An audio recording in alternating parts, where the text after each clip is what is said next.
Welcome back to the Charismatic Voice. So many of you have suggested that I should not analyze Bob Dylan. I've heard talk that he's indeed one of the greatest songwriters, but not the greatest singer. So I haven't analyzed him yet, and that is going to change today. I have shifted in my views so much over the last 5 years. So I'm really curious what I'm going to think of Bob Dylan singing now. Let's get to it.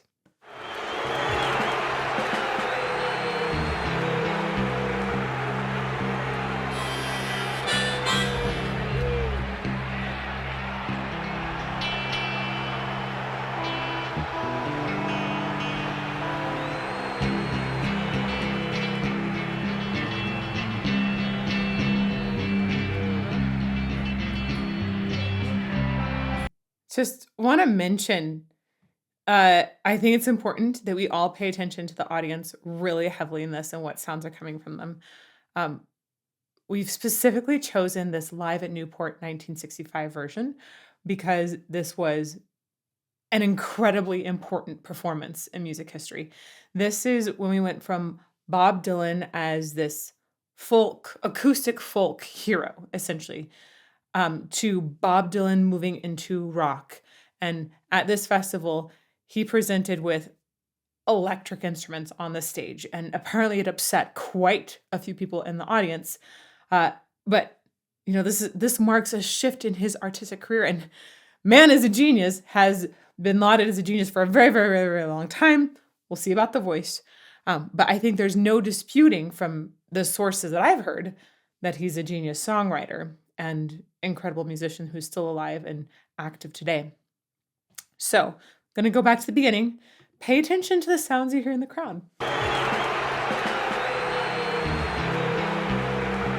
I think those are boos.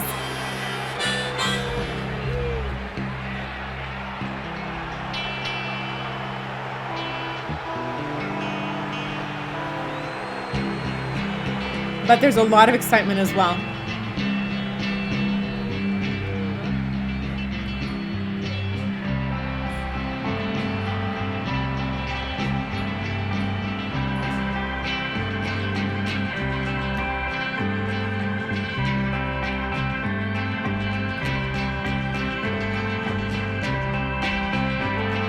Once upon a time, you dressed so fine, through the bumps of dime in your prime. Then you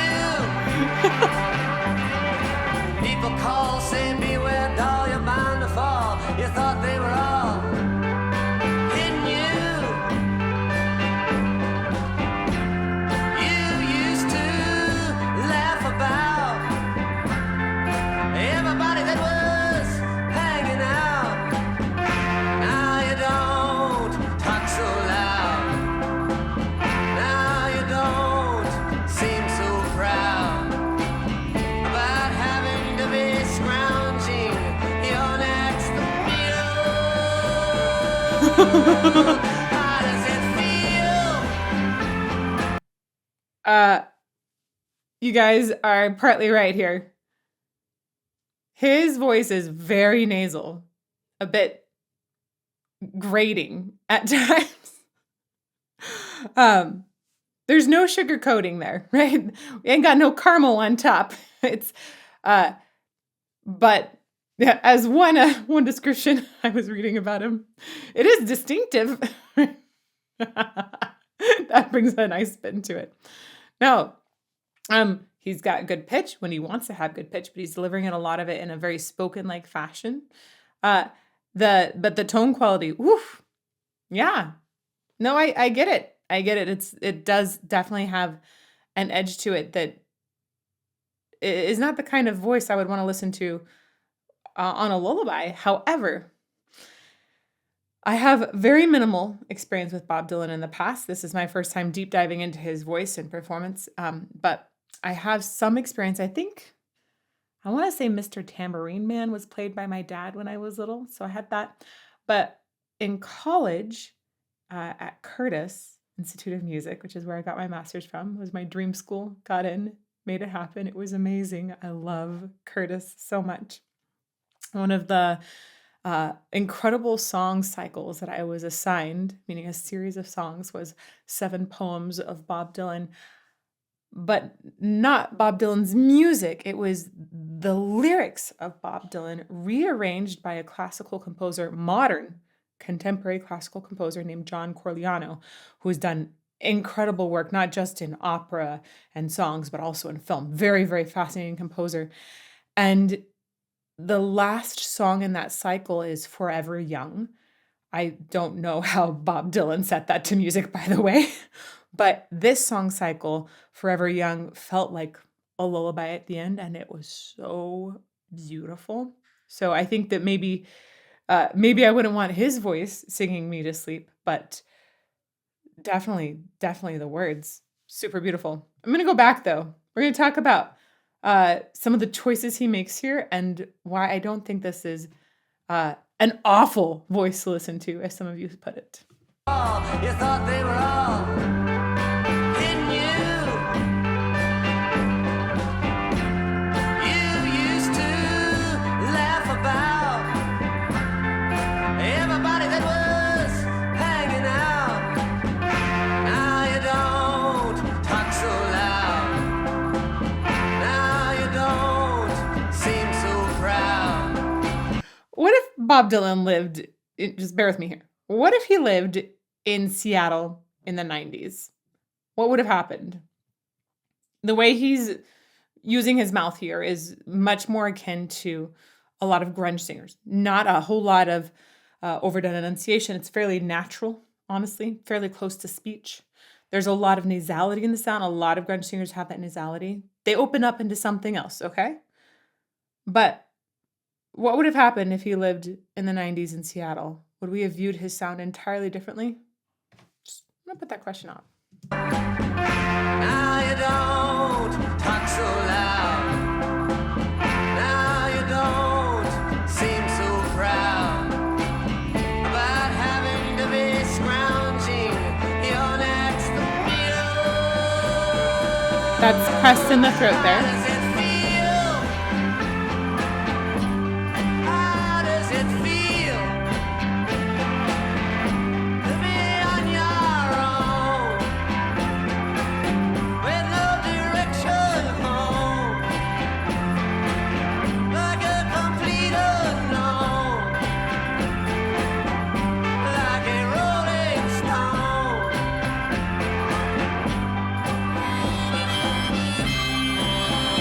I love, I hadn't ever seen him perform live. I didn't know he had the harmonica right here. That's so cool. The way he's able to just go between all of these different instruments is amazing to me. Uh, I I'm gonna put another question out here. Um, did Johnny Cash need to sing perfectly to make us weep with his rendition of "Hurt," originally by Nine Inch Nails? No.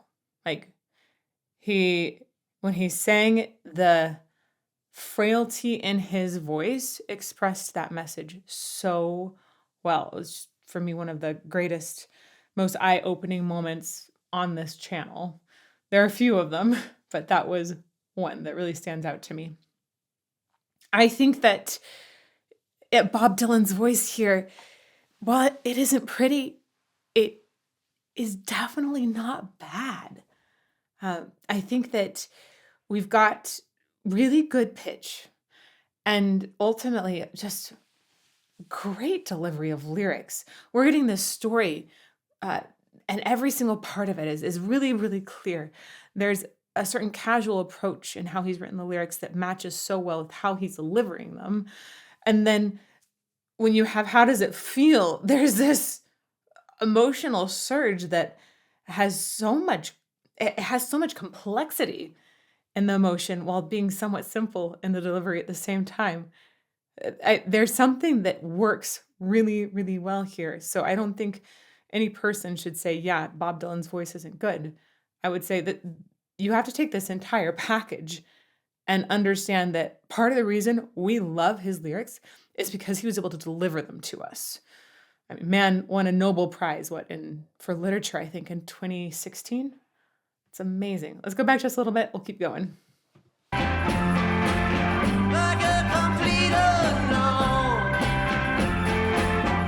like a rolling stone. I love that line.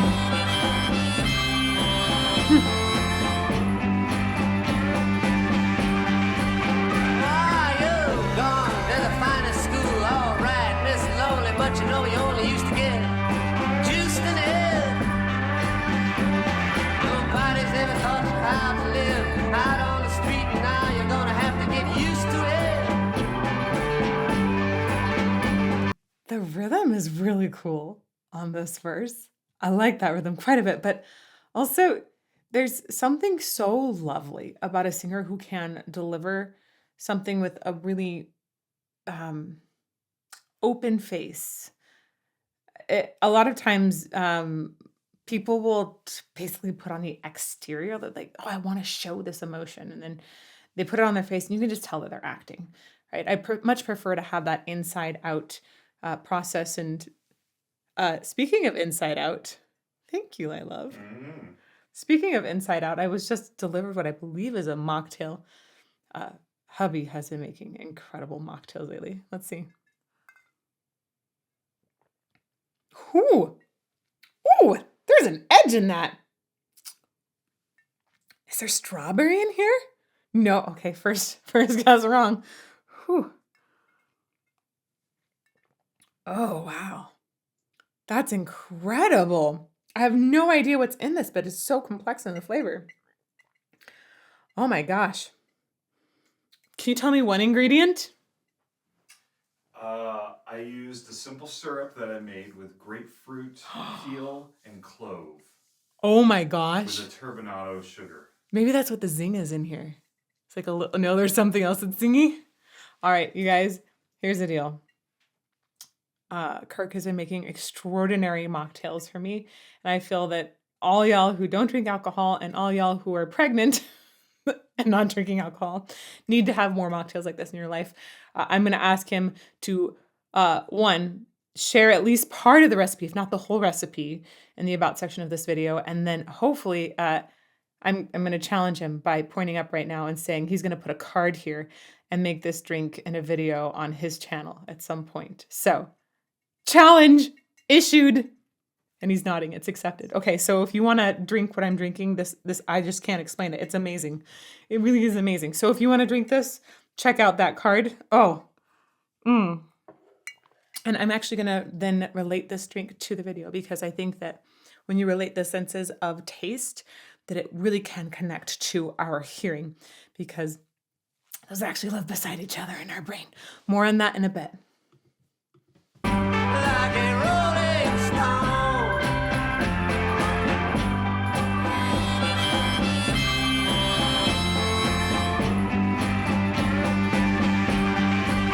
Why you gone to the finest school? All right, Miss Lonely, but you know you only used to get juiced in it. So right there, his rhythmic delivery of the consonants was just excellent.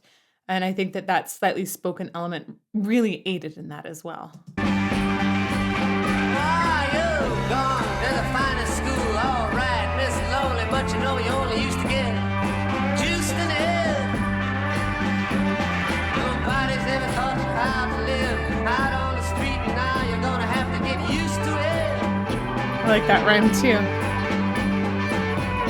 You say you'd never compromise with a mystery tramp, but now you realize he's not setting any alibis as you stare to the vacuum. I just want to pause and let us take a moment to appreciate his face here, which I was talking about that inside out moment earlier. And I appreciate it when singers deliver just with their eyes rather than trying to put something on. I think it's so important that you feel as a singer what you're actually singing about. There is this whole method of acting that is outside and that was very, very common to use in opera in the past. Now we have this idea, Stanislavski, if you want to talk about where some of this is coming from. of inside out, of looking for an emotion to feel and attach to whatever you're singing, even if you haven't written it yourself. Just find a way to relate to it from the inside out. And I think that is much more effective, not only in having a face that lets those emotions through in a really authentic way, but also I think it's important as singers that we allow those emotions to be real because they translate in our voice so easily. If you think about where emotions are and how the voice goes back into our emotional processing center in the brain, your voice and your emotions are like two sides of really, really thin paper. They are so related. If you get nervous, we hear it in your voice. If you're happy, we hear the smile in your voice. So I think it's really important that a singer is feeling from the inside out. And I think that Bob Dylan is delivering a message that is incredibly important and just letting it flow. He's not adding anything else here. He's just being so real. Setting any alibis as you stare into the vacuum of his eyes and say, do you want to make her feel? How does it feel? So it's interesting as he's holding out Deal here, I definitely hear this pinch start to happen. It's almost like he had to engage a little more to sustain the note. Want to make her feel?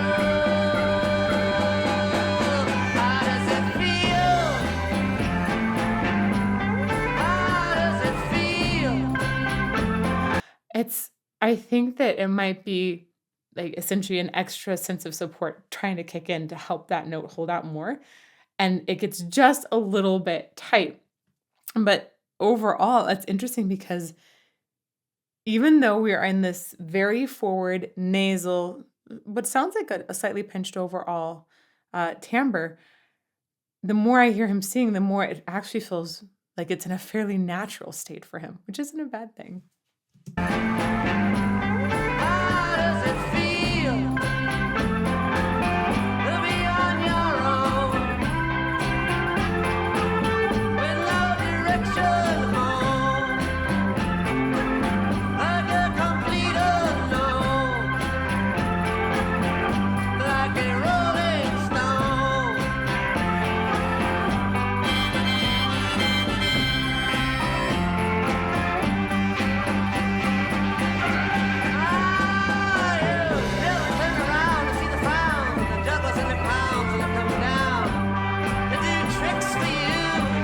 He is such a storyteller.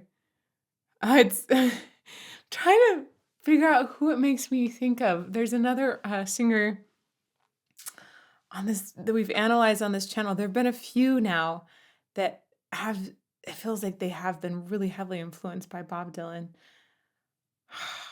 I've got one in mind. There's another one. Tell me who you think that you've seen on the channel that has a lot of influence from Bob Dylan, especially in their singing delivery.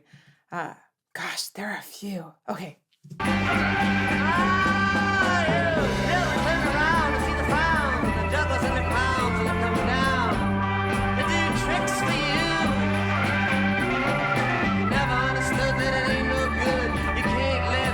People get your picks for you.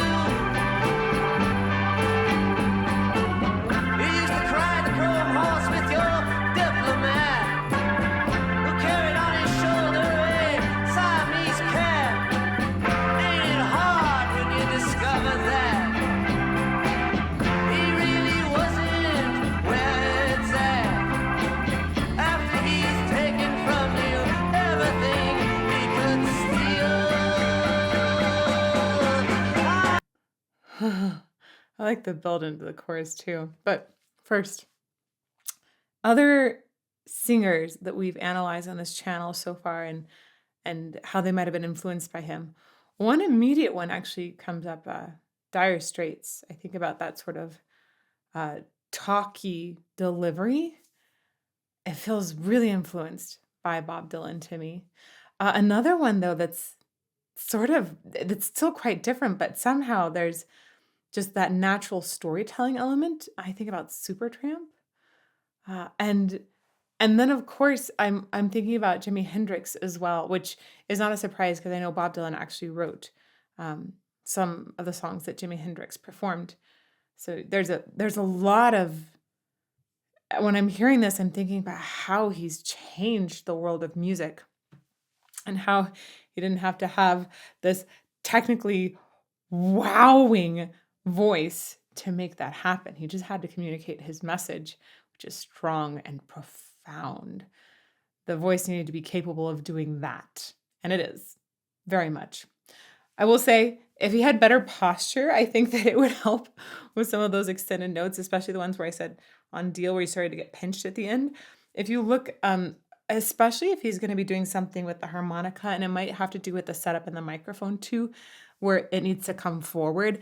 And that does create a bit of a kink in the whole line as far as having nice breath support underneath the voice. He really wasn't where it's at. After he's taken from you everything he could steal.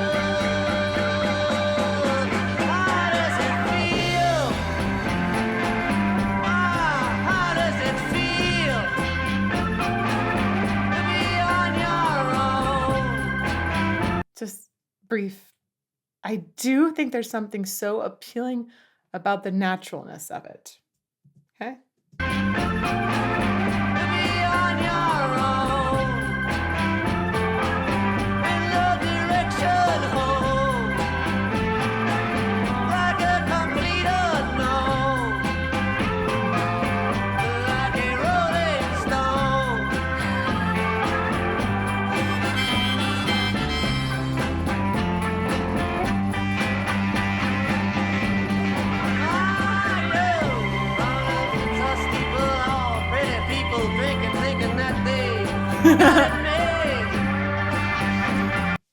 I just want you to know I am drinking, and I do think I have it made, and that's because this mocktail is so delicious. Once again, it's so fresh and fruity, but there's a heat in the back of my mouth as well.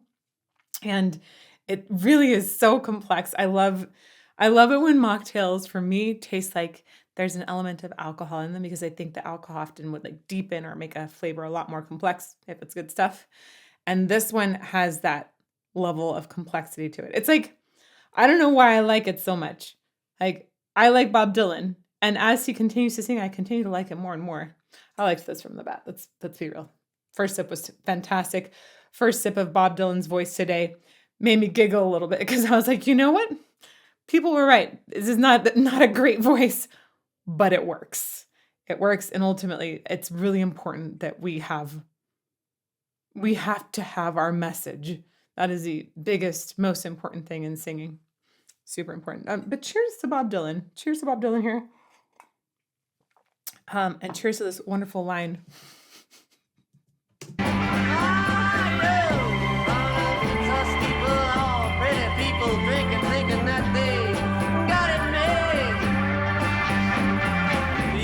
Take your diamond ring and things, babe. Better take it on your honey, babe. You used to be so amused at Napoleon in rags and the language that he used. But now he calls you, you can't refuse. When you ain't got nothing, you got nothing to lose. You're invisible now, you got no secrets. That pinch. How does it feel? How does it feel to be on your own with no direction home, like a complete unknown? I want to talk about the falling off of the pitch that we hear him doing quite a bit, and how that's related to breath pressure, and why I think that's a choice. There is, in the verses especially, there's a lot of falling off, ba, ba, ba, ba, ba, ba, ba, ba, ba, ba, where it starts in a higher pitch and then very quickly descends. It's natural for our voices to do that. Sustaining a pitch is more difficult, and that requires essentially continuous airflow that's creating this pressure and continuous engagement here.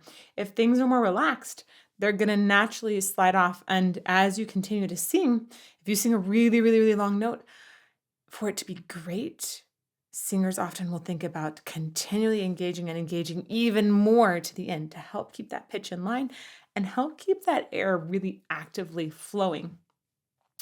Sometimes people aren't able to do that and the pitch just drops. When you're learning how to sustain, that's one of the things you have to really work on. I don't think that this talking section is done because he can't sustain, because we hear in the chorus that he can.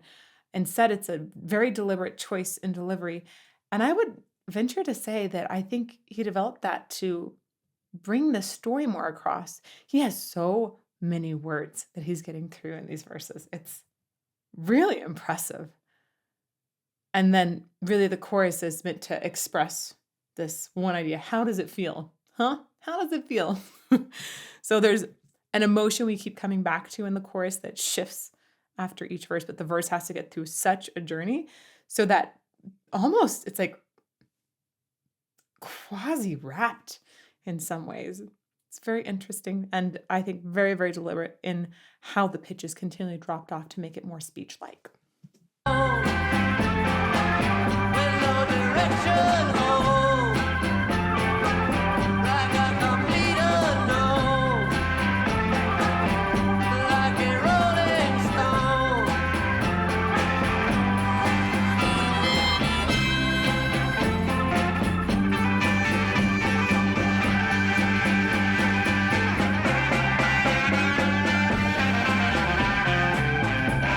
Oh yeah, it's really getting into rock there.